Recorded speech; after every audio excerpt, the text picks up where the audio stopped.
عباده الذين اصطفى اما بعد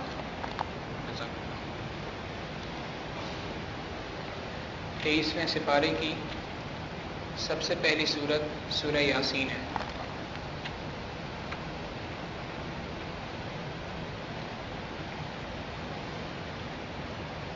اس سورہ یاسین کو قلب قرآن کہا جاتا ہے، قرآن کریم کا دل،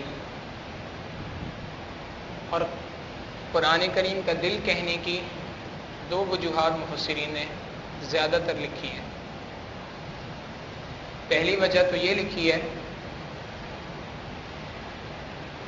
اس سورت کے اندر اللہ کے محبوب صلی اللہ علیہ وسلم کی رسالت کا اللہ رب العزت نے قسم اٹھا کے تذکرہ فرمایا، اور دوسری بات یہ کہ قیامت کے وقوع کا اور قیامت کے دن کے برپا ہونے کا نہایت ہی فصاحت و بلاغت کے ساتھ ذکر فرمایا۔ اور چونکہ قیامت کا جو عقیدہ ہے یہ بنیادی عقائد میں سے ایک ہے، اس وجہ سے اس سورت کو قرآن کریم کا دل کہا گیا۔ حدیث مبارکہ کے اندر اس سورت کے بہت سارے فضائل آئے ہیں۔ نبی علیہ الصلوۃ والسلام نے فرمایا، جو شخص سورہ یاسین کو پڑھے گا قیامت کے دن سورہ یاسین اس کی شفاعت کرے گی اور اس کو بخشش کروا کر جنت میں لے جائے گی۔ ایک اور حدیث مبارکہ میں فرمایا کہ جو شخص سکرات کے اندر ہو، موت کے قریب ہو، اس کے قریب اگر سورہ یاسین پڑھی جائے تو اللہ تعالیٰ اس کی روح کے نکلنے میں آسانی پیدا فرما دیتا ہے۔ اور ایک اور حدیث مبارکہ ہے، نبی علیہ السلام نے فرمایا کہ جو شخص صبح کو سورہ یاسین کی تلاوت کرے گا، شام تک اللہ رب العزت کو اس کو خوش اور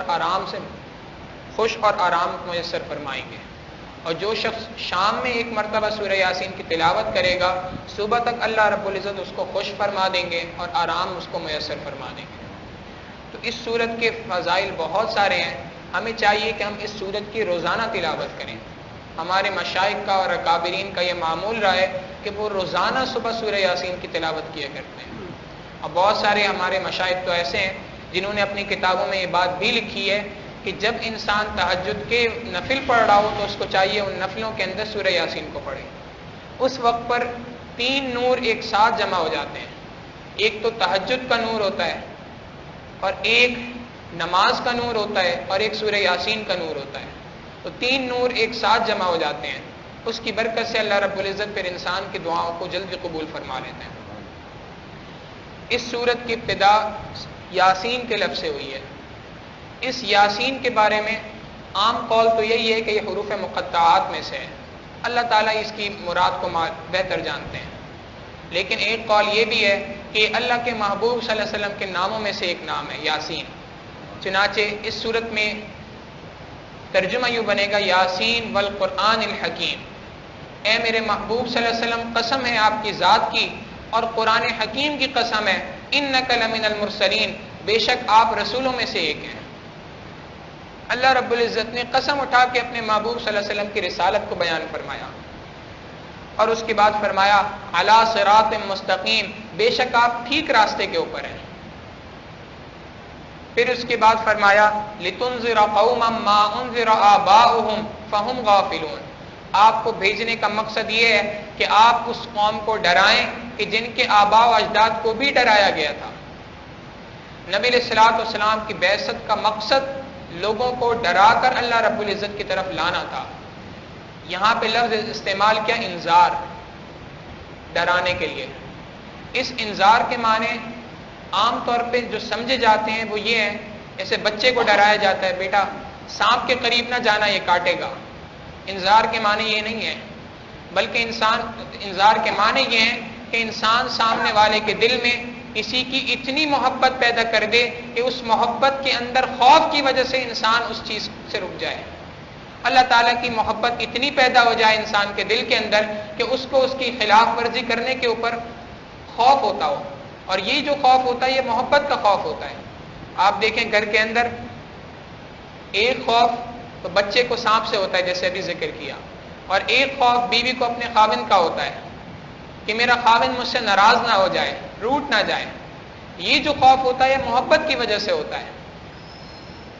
تو انذار کے معنی بھی یہی ہے کہ اللہ کے محبوب صلی اللہ علیہ وسلم اللہ رب العزت کی محبت کو انسانوں کے دل میں اتنی پیدا فرما دیتے ہیں کہ اس کی وجہ سے لوگ اللہ رب العزت کی محبت کے اندر اعمال کرتے ہیں اور محبت کے ختم ہو جانے کے خوف سے برے اعمال کرنے سے رک جایا کرتے ہیں۔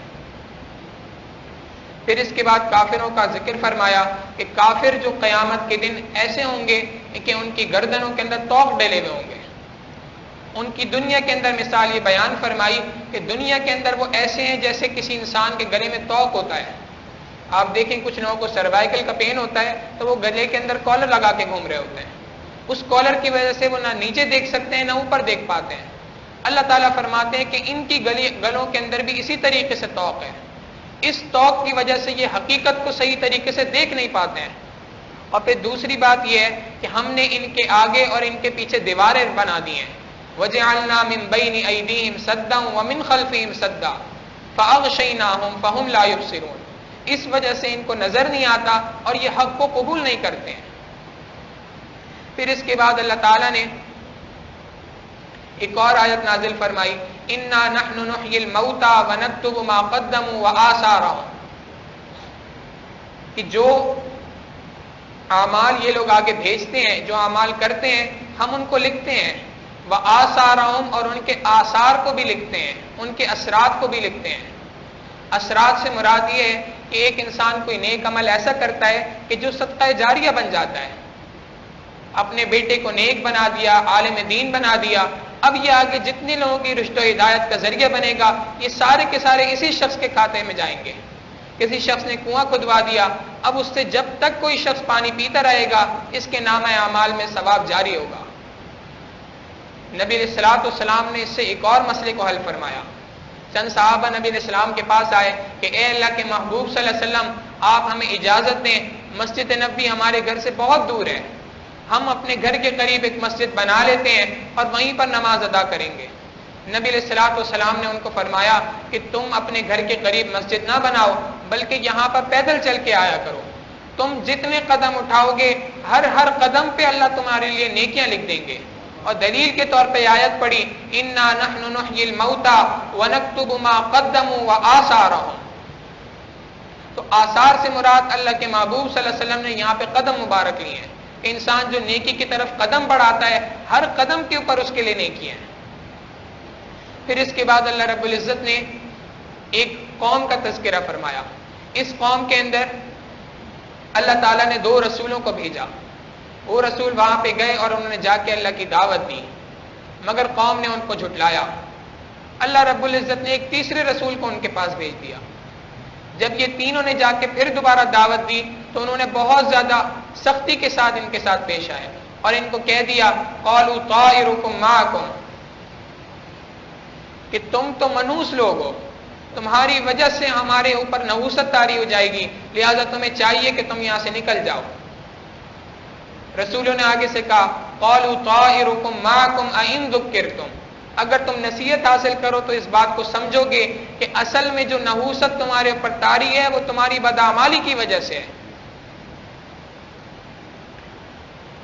اب جب انہوں نے یہ بات کی تو قوم نے آگے سے کہا کہ ہم تمہیں جو ہے وہ پتھر مار کے رجم کریں گے اور رجم کر کے تمہیں ہلاک کر دیں گے، اور اگر ہم نے تمہیں رجم نہیں کیا، پتھر مار مار کے ہلاک نہیں کیا تو کوئی دوسری ایسی سزا دیں گے جو اس سے بھی زیادہ سخت ہوگی۔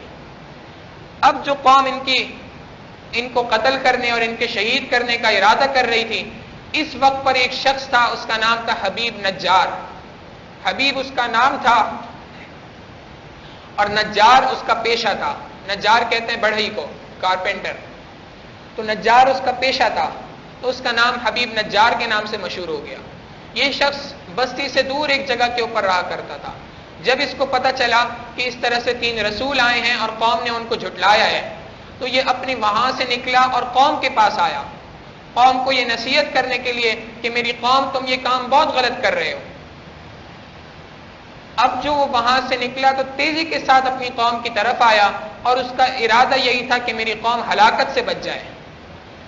اس کا یہ جو عمل تھا کہ اپنی قوم کو ہلاکت سے بچانا اور قوم کی خیر خواہی کرنا اللہ رب العزت کو بہت زیادہ پسند آیا۔ آپ دیکھیں اللہ رب العزت نے اس آیت کے اندر بہت ہی عجیب طریقے سے اس کو بیان فرمایا۔ اس کا ترجمہ اردو میں کرنا حضرت مفتی شفیع صاحب رحمۃ اللہ علیہ فرماتے ہیں تقریباً ناممکن ہے.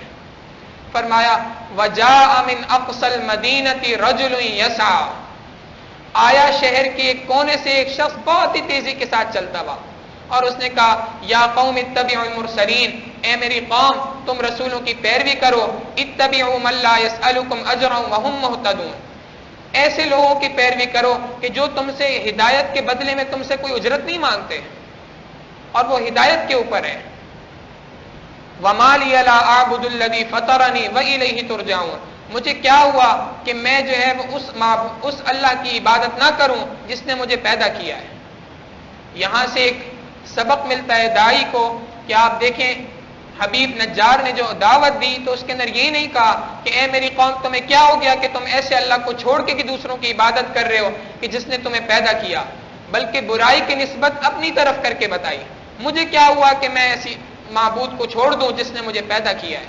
یہاں سے یہ بات پتہ چلتی ہے کہ جب کبھی انسان کسی کو دعوت دے تو اس کی برائیوں کی طرف نظر نہ رکھے اور اس کی برائیوں کو پن پوائنٹ نہ کرے تمہارے اندر یہ بھی برائی ہے، یہ بھی برائی ہے، یہ بھی برائی ہے، بلکہ اس کی اچھائیوں کو ذکر کرنا چاہیے اور اس کی جو برائیاں ہیں اس کو جنرل انداز میں بیان کر دینا چاہیے. تو جب اس نے جا کے حبیب نجار نے قوم سے اس بات کو ذکر کیا تو قوم نے اس کو آگے سے قتل کر دیا. جب اس کو قتل کر دیا یہ تو شہادت کے مقام پہ پہنچ گیا. جب شہادت کے مقام پہ پہنچا اللہ تعالیٰ فرماتے ہیں قیل ادخل الجنہ، اس سے کہا گیا کہ تو جنت میں داخل ہو جا. جب اس سے یہ بات کہی گئی کہ تو جنت میں داخل ہو جا، آپ دیکھیں داعی کی صفات پھر پتہ چلتی ہیں. آگے سے اس نے شکر صرف اللہ کا ادا نہیں کیا بلکہ آگے سے کہا یا لیت قومی یعلمون، کاش کہ میری قوم کو بھی یہ بات معلوم ہو جاتی کہ میں تو جنت میں داخل ہو گیا ہوں. تو جب اس دنیا سے جا چکے ہیں اور جس قوم نے قتل کیا اس کی بھلائی ابھی بھی دل سے نہیں نکلی. پھر اس کے بعد اللہ رب العزت نے اپنی توحید کی نشانیوں کو اس سورت کے اندر بیان کیا.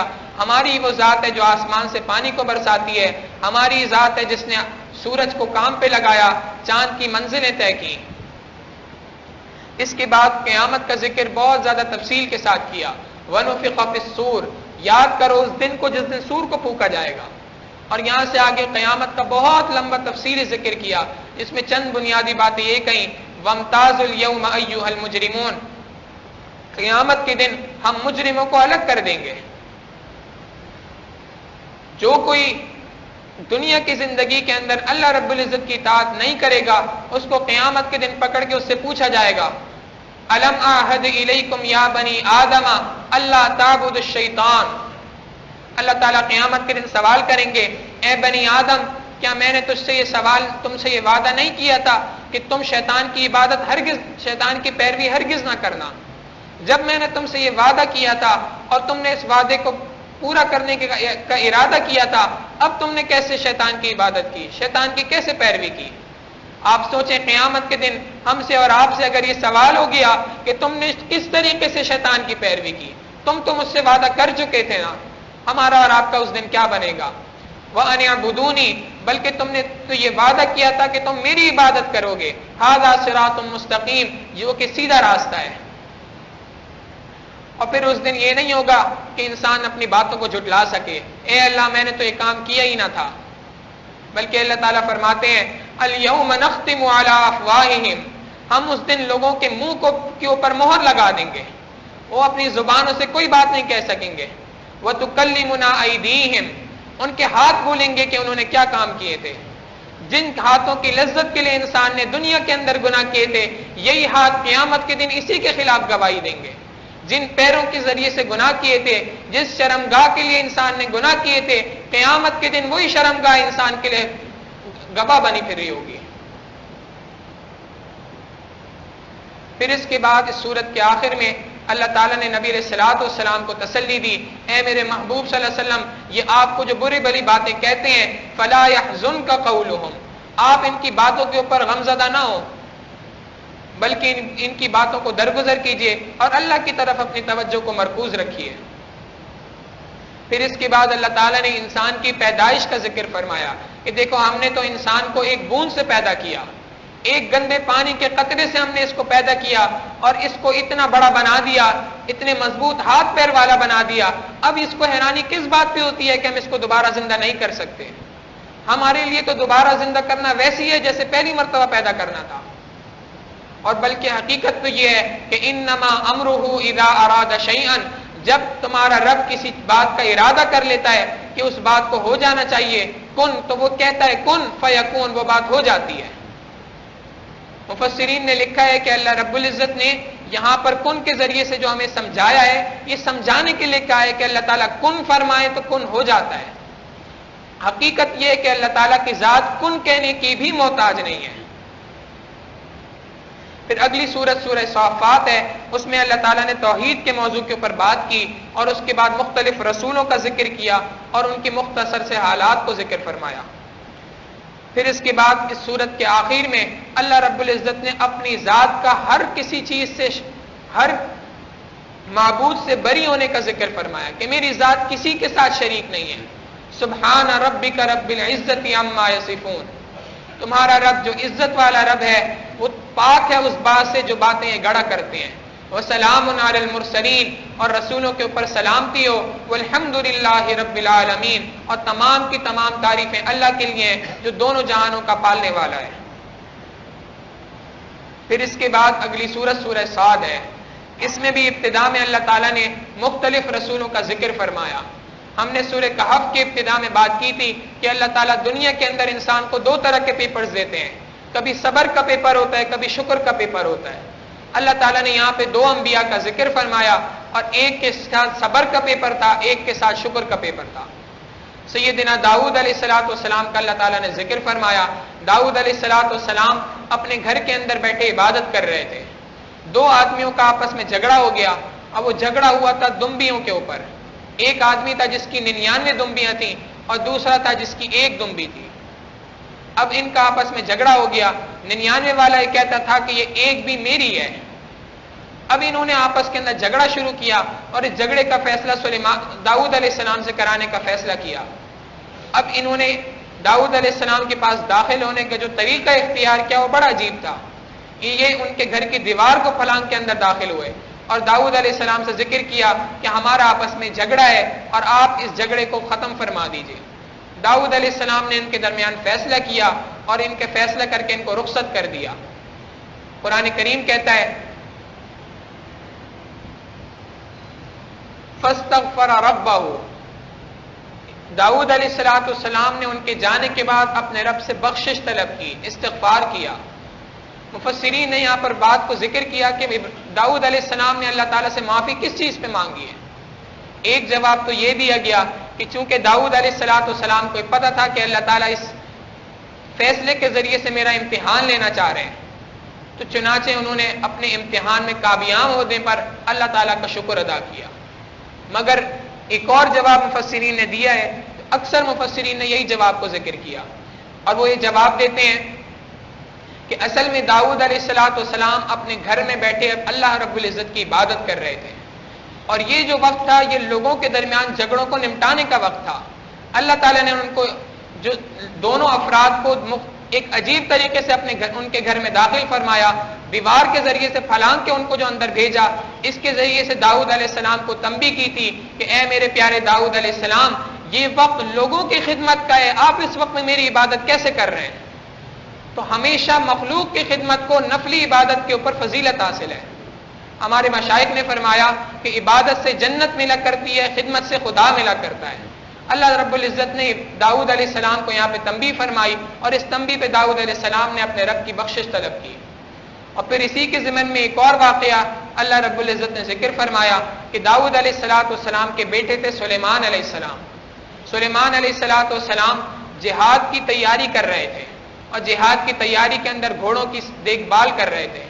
آپ دیکھیں جہاد کتنا بڑا فریضہ ہے، کتنا بڑا نیک کام ہے، اور اس کے گھوڑوں کی تیاری کرنا، گھوڑوں کی دیکھ بھال کرنا، اللہ کے محبوب صلی اللہ علیہ وسلم نے اس کے بے تحاشا فضائل قرآن احادیث مبارکہ میں ذکر فرمائے۔ وہ بہت ہی نیکی کا کام کر رہے تھے، دنیا کے کام میں مشغول نہیں تھے، لیکن اسی کام کے درمیان ان کو اس بات کا اندازہ نہ ہو سکا، اور سورج غروب ہو گیا اور فجر کا وقت نکل گیا۔ اب جو فجر کا وقت نکلا تو انہوں نے اپنے پروردگار سے بخشش مانگی، معافی مانگی، اے اللہ میں آپ سے معافی مانگتا ہوں کہ میں اس وقت کے اندر آپ کی یاد سے غافل ہو گیا۔ مفسرین نے یہاں سے نقطہ لکھا ہے کہ انسان کو اس بات کو ذہن نشین رکھنا چاہیے، ہر وہ کام جو انسان کو اللہ کی یاد سے غافل کر دے وہ حرام ہو جاتا ہے۔ تو یہ یاد رکھیں کہ کوئی بھی کام دنیا کا کریں، اللہ کی یاد سے اگر انسان کو غافل کر رہا ہے تو وہ کام اللہ رب العزت کی محبت کو کبھی نہیں لا سکتا، بلکہ اللہ تعالیٰ کی ناراضگی کا سبب بنتا ہے۔ آج کئی مرتبہ ایسا ہوتا ہے، ہم نوجوان مختلف کمپیوٹر گیمز میں لگے ہوتے ہیں، واٹس ایپ فیس بک کے اندر لگے ہوتے ہیں اور نماز کا خیال ہی نہیں رہتا۔ بھائی اگر یہ واٹس ایپ، یہ فیس بک، یہ سوشل میڈیا اگر ہمیں اللہ رب العزت کی ذات سے دور کر رہا ہے اور نماز کی یاد سے غافل کر رہا ہے تو اس کا استعمال کسی صورت کے اندر جائز نہیں ہے۔ اگر اس کا استعمال اعتدال کے ساتھ کیا جائے، صحیح اور مثبت استعمال کیا جائے تو اس کے فائدے اپنی جگہ پر ہیں۔ پھر اس کے بعد دوسرا واقعہ شکر کا پیپر اللہ تعالیٰ نے اس میں ذکر فرمایا، اور اس میں حضرت صبر کا پیپر ذکر فرمایا، اور اس کے اندر سیدنا ایوب علیہ السلام کا واقعہ ذکر فرمایا۔ ایوب علیہ السلام کو اللہ تعالیٰ نے بے تحاشا نعمتیں عطا فرمائی تھی، بہت زبردست قسم کی صحت عطا فرمائی تھی، مال و دولت کی فراوانی عطا فرمائی تھی، اور کثرت اولاد عطا فرمائی تھی۔ ایوب علیہ السلام کے بارے میں لکھا ہے کہ ان کے 11 بیٹے تھے۔ اللہ تعالیٰ نے ان کا امتحان لیا، چنانچہ ان کا جتنا مال تھا سارا کا سارا نقصان کے اندر چلا گیا اور سارا مال ختم ہو گیا۔ پھر کچھ دنوں کے بعد ان کے 11 کے 11 بیٹے گھر کے اندر موجود تھے، اوپر سے چھت گری، 11 کے 11 بیٹے ہلاک ہو گئے۔ آپ سوچیں اس بات پہ کیا گزری ہوگی جس کے 11 بیٹے ایک ہی عام کے اندر ہلاک ہو گئے ہوں۔ اور پھر تیسری آزمائش یہ آئی کہ ان کو سخت ترین بیماری میں اللہ رب العزت نے مبتلا کر دیا۔ یہ بیماری کون سی تھی اس کے بارے میں قرآن کریم خاموش ہے، احادیث مبارکہ خاموش ہے۔ اتنی بات ضرور ہے کہ یہ بیماری ایسی تھی کہ جس کی وجہ سے وہ کروٹ بھی نہیں لے سکتے تھے۔ بعض حضرات نے یہاں پر چند من گھڑت باتوں کو ذکر کر دیا اور یہ کہا کہ سیدنا ایوب علیہ السلام کے جسم کے اوپر پھوڑے اگ گئے تھے اور ان کے اندر کیڑے پڑ گئے تھے، اور اس طرح کی باتیں لکھی ہیں۔ حضرت مفتی شفیع صاحب رحمۃ اللہ علیہ فرماتے ہیں کہ ان باتوں کا ذکر نبی کی طرف کرنا کسی صورت میں جائز نہیں ہے۔ اللہ کسی نبی کو ایسی بیماری میں مبتلا نہیں کر سکتے جس کی وجہ سے انسان کو کراہیت آتی ہو، یہ ممکن ہی نہیں ہے۔ تو بہرحال جو بھی بیماری تھی، اتنی سخت بیماری تھی کہ سیدنا ایوب علیہ السلام اس کی وجہ سے کروٹ بھی نہیں لے سکتے تھے، لیکن انہوں نے اس بیماری کے اوپر اور ان مصیبتوں کے اوپر اللہ کی ذات کے اوپر بھروسہ کیا اور شکر کی اللہ رب العزت کے ذات پر صبر کیا۔ اللہ کی طرف سے مصیبتیں آئی ہوئی تھی، وہ جانتے تھے کہ یہ اللہ کی جانب سے ہے، اور جو چیز اپنے محبوب حقیقی کی جانب سے ہوتی ہے بندہ اس کو خوشی کے ساتھ قبول کرتا ہے۔ چنانچہ انہوں نے بھی ان چیزوں کو صبر کیا اور قبول کیا۔ ہمیں سبق ملتا ہے جب کبھی ہمیں مصیبت آ جائے تو اپنے پروردگار کی طرف رجوع کریں اور جگہ جگہ پہ ان مصیبتوں کا تذکرہ کرنے کو سے پرہیز کیا کریں۔ آج ہوتا یہ ہے کہ چھوٹی سی انسان کے اوپر مصیبت آتی ہے، لوگوں کے سامنے اس کو ذکر کرتا پھرتا ہے۔ یاد رکھیں مصیبت کے اوپر بے صبری کرنے سے وہ مصیبت ٹلتی نہیں ہے، بلکہ اس مصیبت سے ملنے والا اجر انسان کے نام اعمال سے ضائع ہو جایا کرتا ہے۔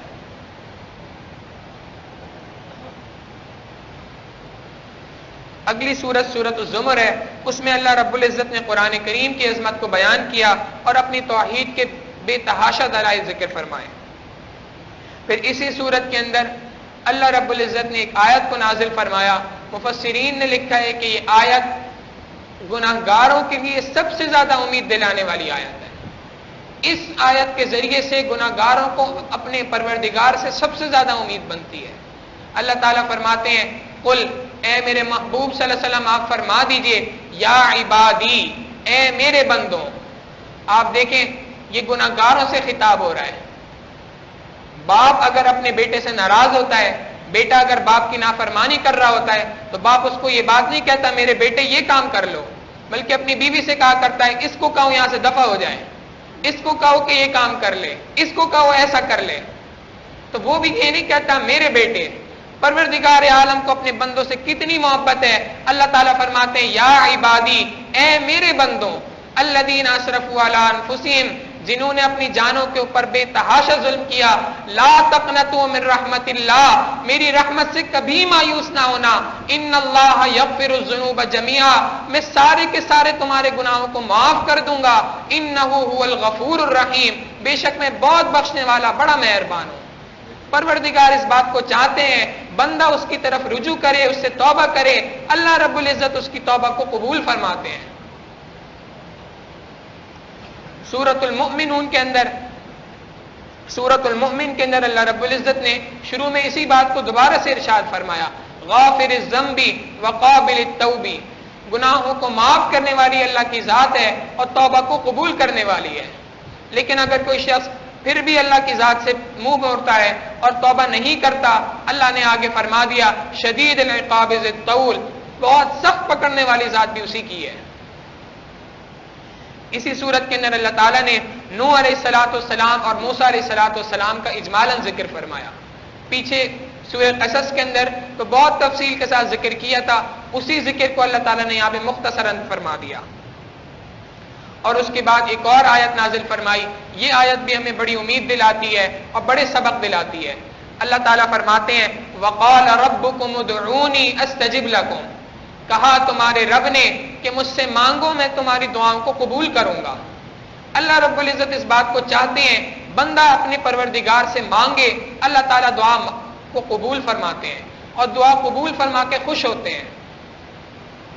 چنانچہ نبی علیہ الصلوۃ والسلام نے فرمایا، حدیث مبارکہ کے اندر آتا ہے کہ اللہ رب العزت کے دربار میں دعا سے زیادہ کوئی چیز بھی مکرم اور معزز نہیں ہے،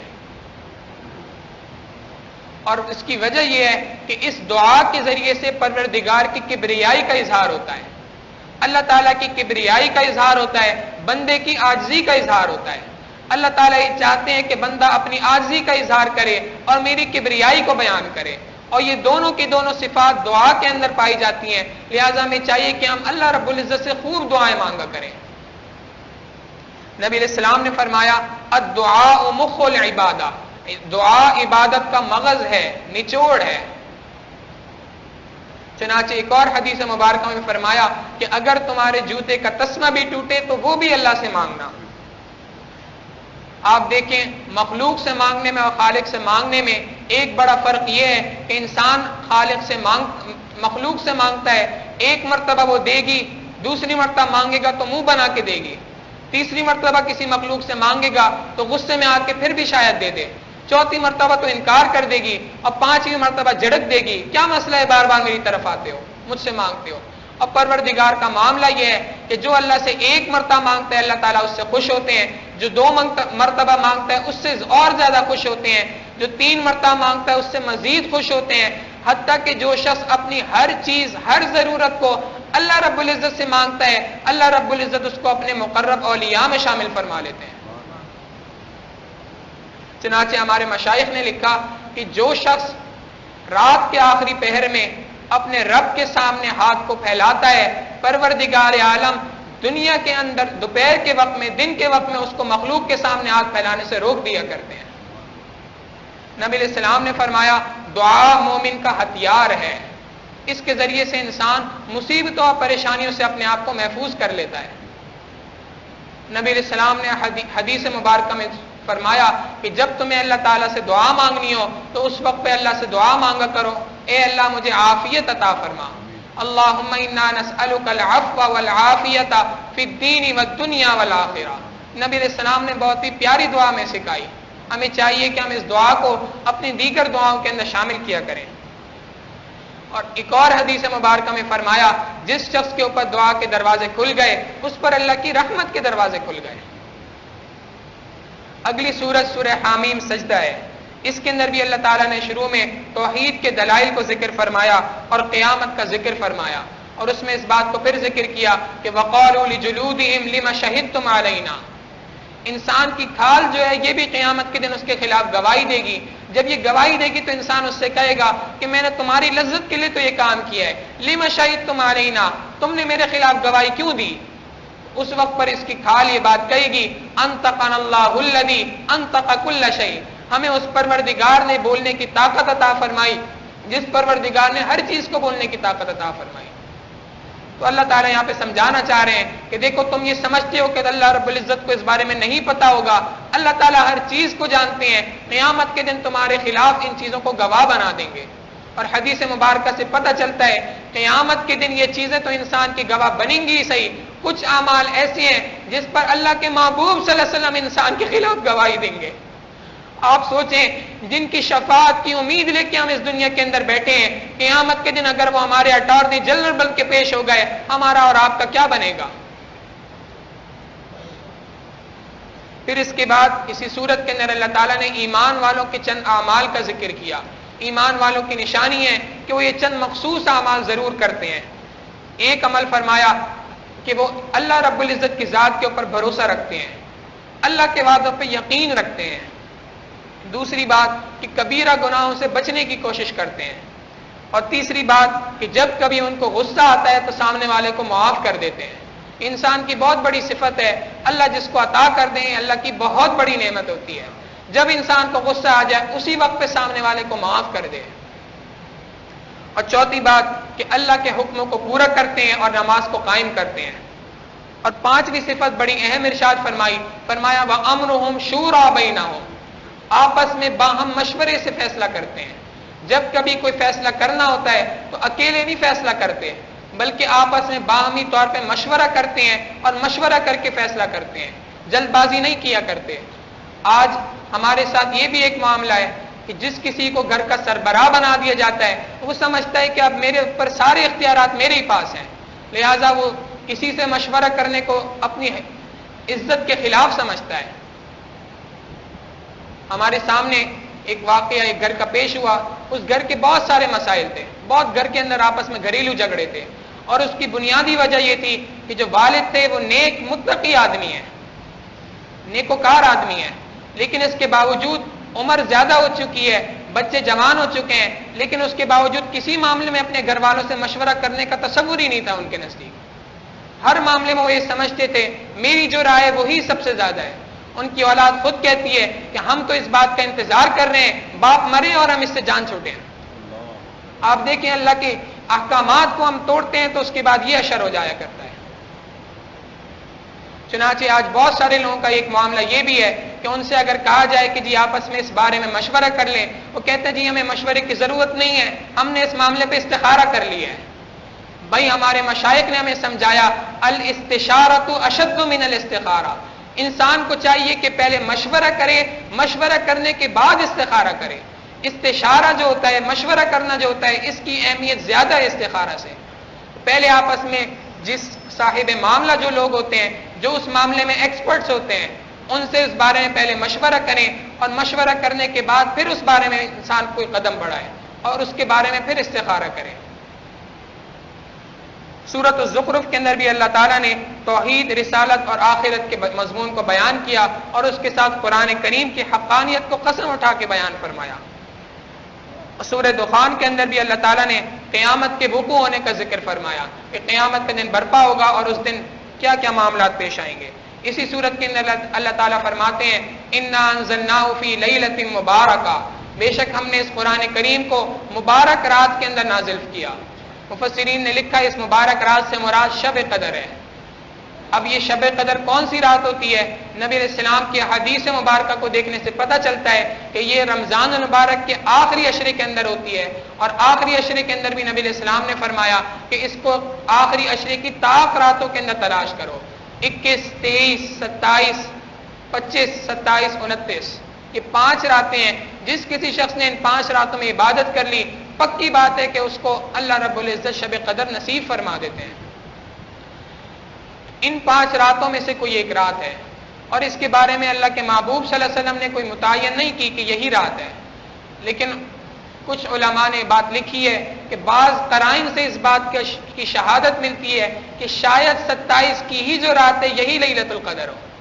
پکی بات نہیں ہے، لیکن کچھ اندازہ ہوتا ہے، اور اس کی وجہ یہ ہے کہ آپ دیکھیں اللہ رب العزت نے 7 کے حصے کو ہر جگہ پہ استعمال فرمایا۔ 7 آسمان بنائے، 7 زمین بنائی، بیت اللہ کا طواف بھی 7 چکر فرمائے۔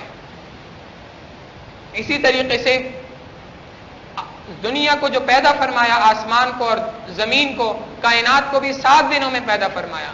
تو قرینہ قیاس اس بات کا ہے کہ 27 کی جو رات ہوتی ہے وہی لیلۃ القدر ہو، لیکن یہ بات ذہن نشین رہے کہ یہ پکی بات نہیں ہے۔ انسان کو چاہیے کہ وہ ان 5 راتوں میں سے ہر رات کے اندر عبادت کرے، اللہ رب العزت اس کو لیلۃ القدر عطا فرما دیتے ہیں۔